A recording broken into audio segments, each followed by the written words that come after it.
Hello my loves, and welcome to this video where we're going to be talking about how you can use a breakup to actually improve your life, because we've all heard the saying a breakup is a breakthrough, and I'm here to tell you that that is true. From my past experience, a breakup is actually a breakthrough, even though I know that breakups can be an awful and traumatic time, and I don't wish breakups on anybody, to be honest. Like, it's just not a fun thing to go through, but usually we have to go through that in life. And if you do, and if you have gone through it, or if you are going through it, then I promise you, when you get out of it, when you get in the final stage, I'm going to go through the 3 stages of a breakup in this video, and when you get through that final stage, it's all worth it, believe me, because the person you are going to be is a person who you would never even expect, who you will be so happy that you have discovered in yourself.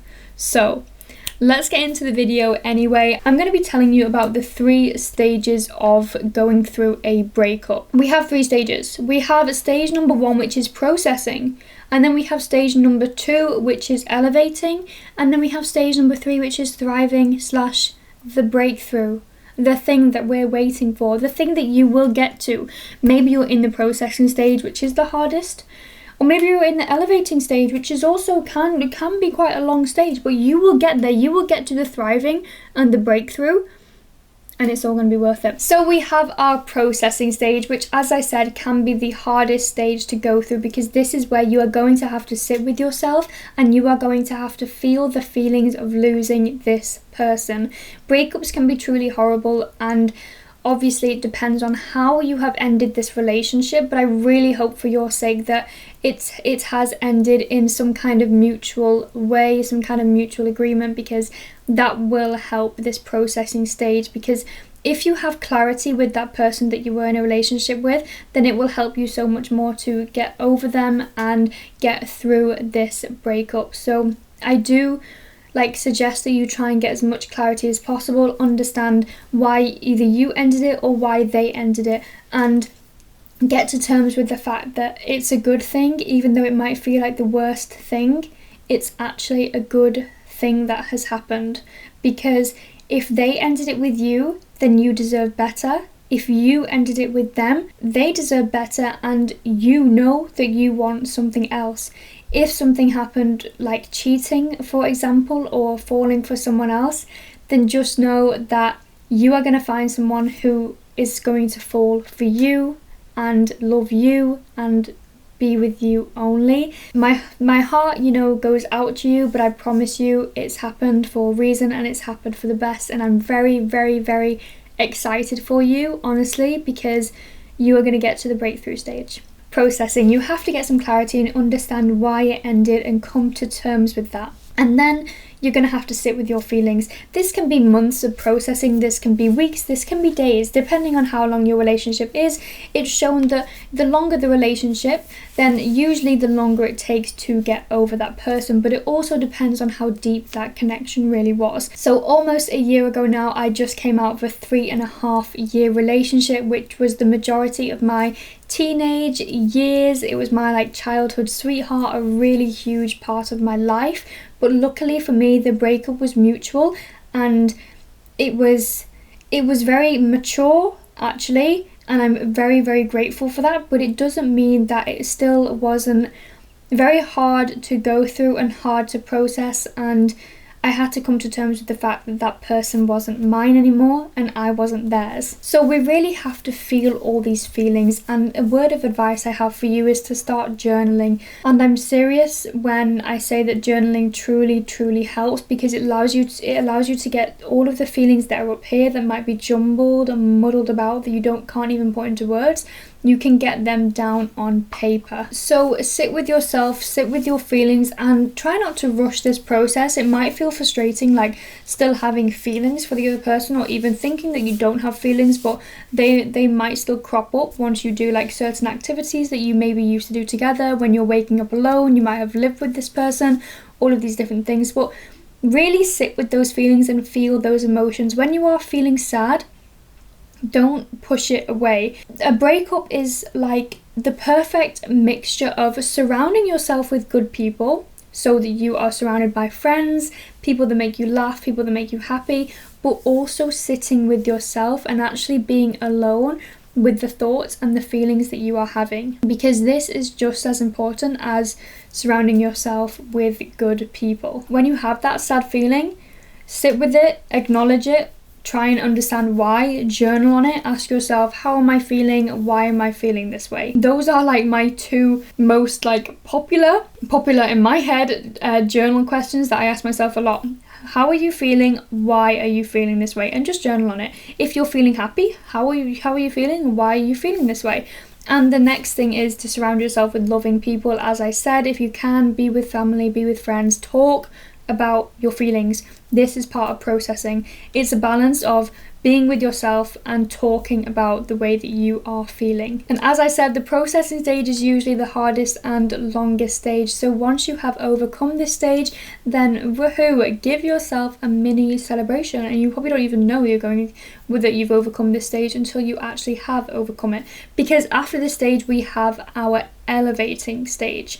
And an elevating stage is all about growing and becoming that almost new person you become after you have been in this relationship, been with this person for whatever amount of time that you have been with that person. Now you are starting to become your own person. So an elevating stage is like all about discovering what you now like, what you enjoy, and what you used to do with that person that you might not be doing anymore. So it's all about discovering the new you. Now that you have time after you have processed things, processed your feelings and your emotions, now you can start to elevate. You can start to go out. You can start to try new things. You can even start to meet new people if you feel like you're ready to do that.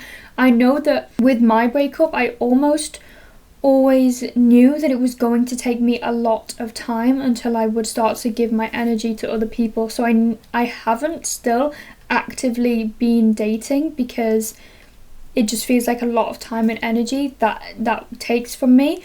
But I went through the elevating stage, and that did require me to see other people actually, and it helped me quite a lot. But the mistake that a lot of us make after a breakup is when we're in the processing stage, we immediately jump to the elevating stage, which is where we start to see new people without actually processing all of the emotions that need processing, and that can just make the whole process a lot longer. Obviously, we have exceptions where people get into a relationship and then straight away another relationship, fall in love, get married, have babies. I honestly think that's an exception. I don't think that's the norm. But when people do that, I mean, it's great for them. Congrats. Of course, they have found their person. But the elevating stage, when it comes to like meeting new people, you want to make sure you have processed everything from that old relationship, because if you meet someone new, you might be taking in those habits, you might be taking in those thoughts, those feelings into that new relationship and projecting that onto that other person, which is not healthy. And then if this new relationship or thing ends, you're going to go back to the old relationship and you're going to have to process all over again. And then you're going to have to process multiple people, because you need to process that new relationship that just ended and that old relationship that you hadn't finished processing yet. So making sure that when you're in this elevation stage, you've done your processing with that relationship, you're ready to maybe meet some new people and discover what you like to do, discover yourself. And this can be maybe starting a new hobby, maybe going out with friends more, maybe getting like a new job, or just realizing how much time you have to yourself now. This was a huge discovery for me, my elevation stage, because I realized how much time I invested into someone else that I can now invest in myself. And that was super empowering, and that like changed the whole breakup for me and swung it around onto like a positive note. So realize that you have time now to put into yourself, and that's pretty incredible actually. And now we have our thriving / our breakthrough stage, which is where we have truly processed and we have elevated. We have now discovered kind of the new version of ourselves, what we like, what we don't like. We're now feeling, happy as we were in that relationship, but now without that person, being on our own. And that is the stage that we want to get to. So the thriving stage means that you can truly get to that stage where you are happy with yourself and you are radiating good energy, that is what I call thriving and a breakthrough. So the relationship that you are getting over, with this breakup, is actually something that has formed who you are, and you realize that. You can acknowledge that that breakthrough has led you to the woman or man that you are today, and you're actually super, super grateful for that. That's when you're thriving. That's when you're thinking, thank you. Thank you to that person for being with me, for giving me that time and then letting me go. When you get to that stage, you are thriving. And another journal technique that I actually did in my processing stage was I wrote down every guy that I had been with, even if it was a small thing, and wrote down what each one of those guys had taught me, what I have learned from every single one, especially the recent relationship that we're getting over. Journal on it. What did he or she teach you? What did they teach you about life? What did they teach you about yourself?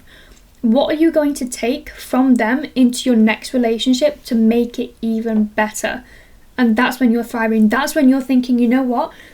I feel so good in me that I cannot wait to give this to someone else. Now, I'm still in this thriving stage, and I'm in this breaking through stage where I'm obviously not the best version of myself that I could be, and I don't know when I'm going to get to that stage, I have time to get to that stage, and I don't know, I feel like I'm constantly going to be learning and elevating, but I feel like I'm thriving, and I feel like whenever I get to give my energy onto somebody else, that's going to be a beautiful relationship, because I have processed everything that I need to process. I have elevated and discovered so much more about myself, so that now I'm thriving and I'm open, almost, to meeting new people. I don't know about you, but when you have been in a long relationship, to invest that much time into somebody else again feels like a big, almost commitment. The first time maybe it doesn't feel like such a huge commitment, you just do it, but then once you've had some time without that, you realize how much you committed, how much energy you exchanged with that one person. You feel like, am I ready to do that with someone else yet? And if you're not, then that is completely fine. The thriving stage isn't all about being ready to be with someone else. It's not all about that. It's actually all about feeling good in yourself and feeling like you have good energy and you can elevate and project that good energy onto other people. So that is how you use a breakup to improve yourself. Go through these 3 stages, sit with them, don't rush them, and I promise you, you are going to be a better person, and understand that a breakup is honestly, it can be the best thing to ever happen to you, because it forces you to discover things about yourself that you may have avoided, that you may have not wanted to discover, that may be really hard for you. And I feel for you, and I understand what you're going through, but I promise you, you're gonna break through and it's gonna be amazing. So if you have any questions in the comments below, or want to chat about anything, then do just put them in the comments, or you can DM me on Instagram. My name is Frida Waywell. The link is in the description. Thank you so much for watching. I want you to improve, and I want you to become an even better version of yourself than you are right now. And I know you can. I know you can. And I know that that person that was in that relationship, I know that they can be so much better. Go through these stages, sit with yourself and embrace it. Embrace the feelings of being human and feeling these deep emotions, because really it's a beautiful thing. And what would life be if we couldn't feel these intense emotions? Okay, I'm going to leave this video here. Thank you so much for watching, and I'm going to see you in the next one. Have a beautiful day, week, month, life. If you subscribe, thank you so much. Bye!